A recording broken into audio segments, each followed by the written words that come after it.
$80. That's all it costs you right now to own 1 troy ounce of silver. Think about that for a second. One of the most electrically conductive metals on Earth.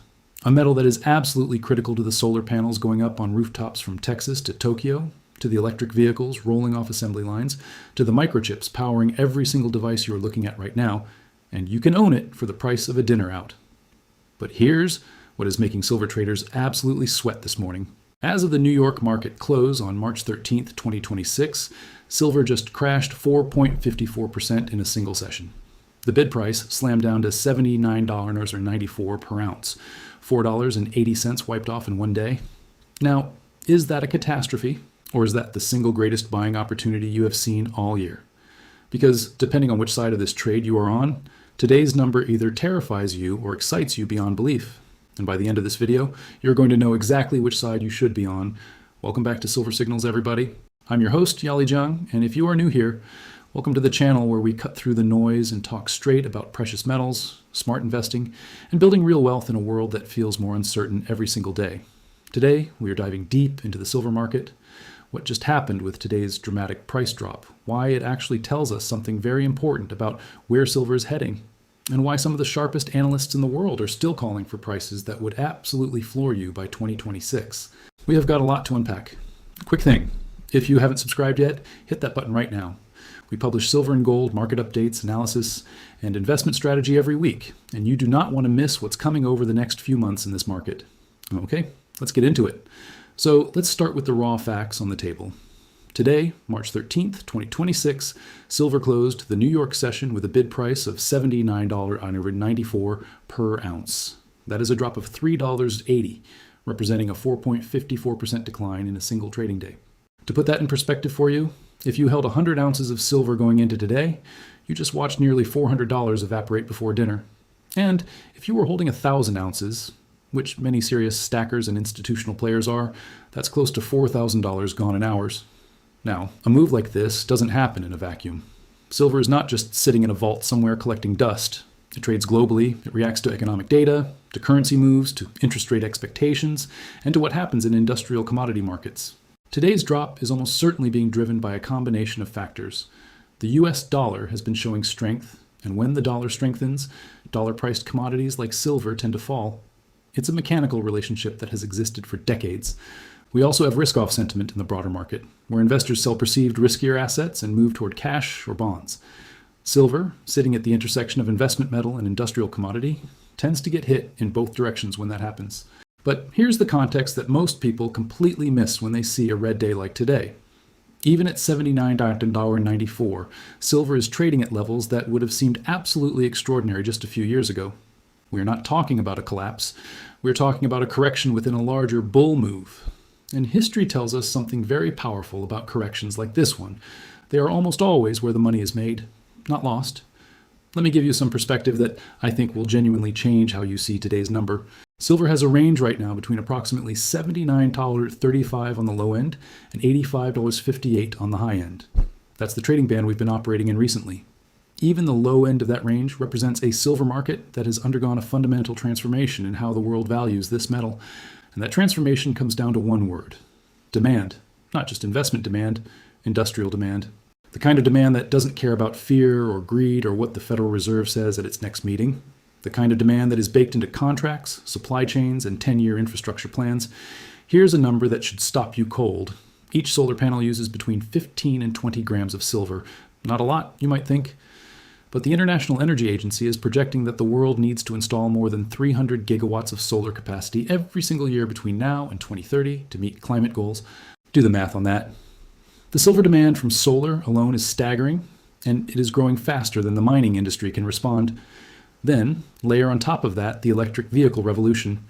Every EV uses silver in its electrical systems, its battery management circuitry, its charging infrastructure.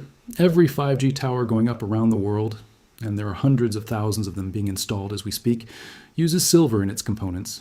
Every advanced medical device, every defense system, every industrial robot rolling off a factory floor. Silver is not optional in the modern economy. It is embedded in it. And that is a completely different investment thesis than silver is shiny and people like it. This is structural, unavoidable, growing demand crashing into a supply picture that simply cannot keep up. which is exactly why some of the most credible analysts in the precious metals space have made a forecast that a lot of people in mainstream finance are still laughing at, but maybe they shouldn't be. Some respected analysts are projecting that silver could reach $300 per ounce by 2026. Now I know what you're thinking. $300 from 80? That's nearly a 4-to-1 move. Is that realistic? Well, let me ask you this. 10 years ago, if I told you silver would be near $80, would you have believed me? And here we are. I want to stop here for a second and ask you something, because your perspective genuinely matters to me and to this community. What's your silver price target for the end of 2026? Drop it in the comments below. Seriously, whether you think we're going to $100, $150, $200, or you think this whole thing is going to crash back to $50, tell me. I read every single comment on this channel, and I want to know where you stand. The Silver Signals community has some of the sharpest thinkers in the precious metals world, and I love seeing what you all think. Comment below right now. All right, so we've talked about the price action, we've talked about the industrial demand story. Now let's talk about something that I think is even more important, and that's how to actually think about silver as an investment in the current environment. Because here's the honest truth that a lot of channels won't tell you. Silver is a dual-natured asset, and that duality is both its greatest strength and its greatest source of confusion. On one hand, it behaves like a precious metal. It holds value over centuries. It's outside the banking system. It can't be printed or debased. In times of monetary stress, currency crises, inflation, silver has historically preserved purchasing power in a way that paper assets cannot. On the other hand, it is a deeply industrial commodity, and industrial commodities respond to economic cycles. When the global economy slows, industrial demand softens and silver prices can fall, as we saw in part today.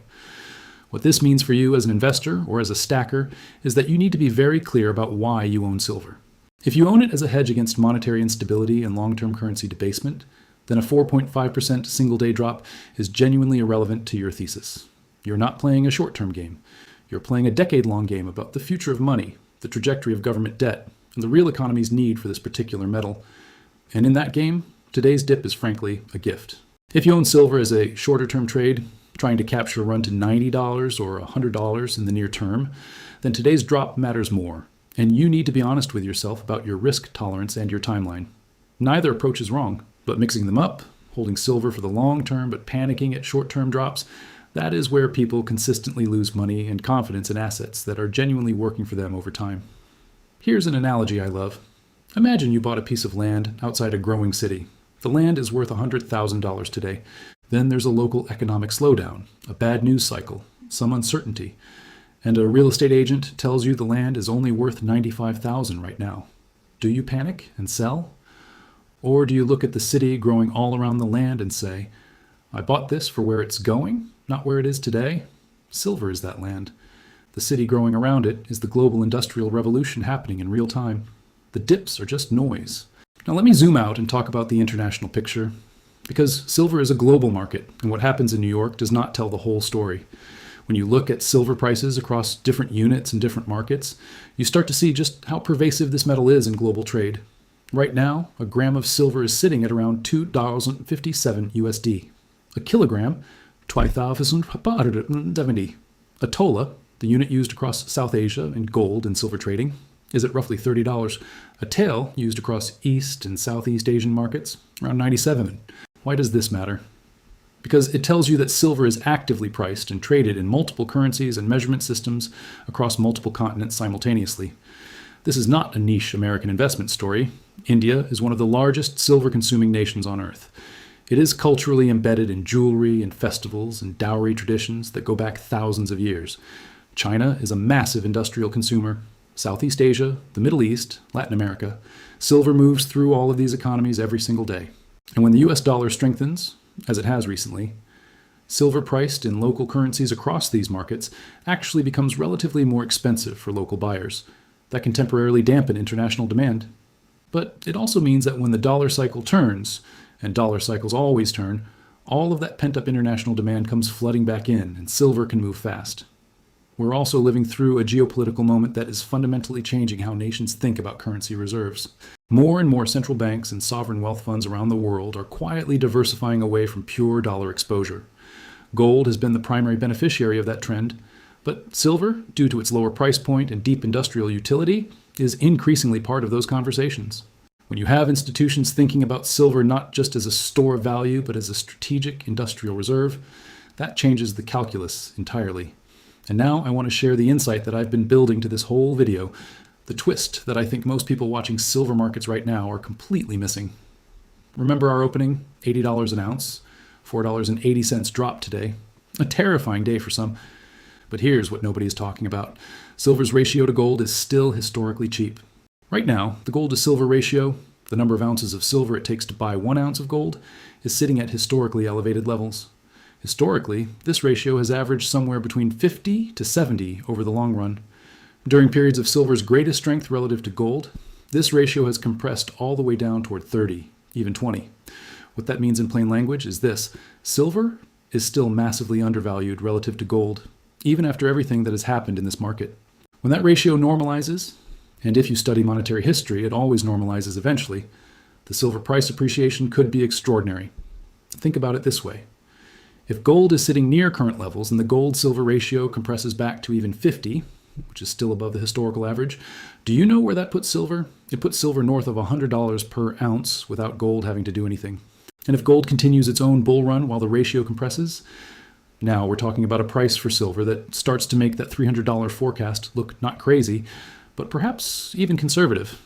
This is the insight that long-term silver holders understand deeply. The metal is not just tracking its own fundamentals. It is tracking its relationship to gold, to the dollar, to global monetary policy, and to an industrial demand story unlike anything we have seen in this market's history. So when you see a day like today, a 4.54% decline, an $80 bid price, a red screen, ask yourself the right question. Not should I be scared, but is the thesis broken? And I would argue, emphatically, that today's price action changes absolutely nothing about the long-term case for silver. So let's bring it all home. Today, March 13th, 2026, silver closed at $79.94 per ounce, down 4.54%, in one of those sharp single-session drops that can feel alarming if you don't have context. But when you zoom out, when you look at the industrial demand revolution happening in real time, when you understand silver's strategic role in the energy transition, when you see that the gold-silver ratio still has massive room to compress, when you factor in global monetary trends and international demand, today's price is not a warning sign. It is a data point. One data point in a much larger, much more compelling story. Silver has been money for thousands of years. It has survived empires, financial crises, world wars, technological revolutions, currency reforms, all of it. And right now, in 2026, it sits at the intersection of its ancient role as a store of value and its modern role as an indispensable industrial material. That combination is unique in the entire world of investable assets. You don't get that with stocks. You don't get that with bonds. You don't get that with crypto. Silver is in a category entirely its own. If this video gave you even one new way of thinking about silver, one new piece of perspective, then do me a favor and hit that like button. It genuinely helps this channel reach more people who are trying to learn and make smarter decisions with their money. And if you're not subscribed yet, please do it now. We work hard to bring you content that is honest, that is research-backed, and that treats you like the intelligent investor you are. Drop your silver price target in the comments. I want to hear from every single one of you.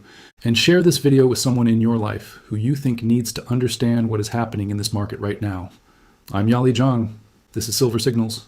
Stay sharp, stay patient, and remember, the people who win in precious metals are not the ones who react to every single red day. They're the ones who understand the story well enough that the red days don't scare them, they excite them.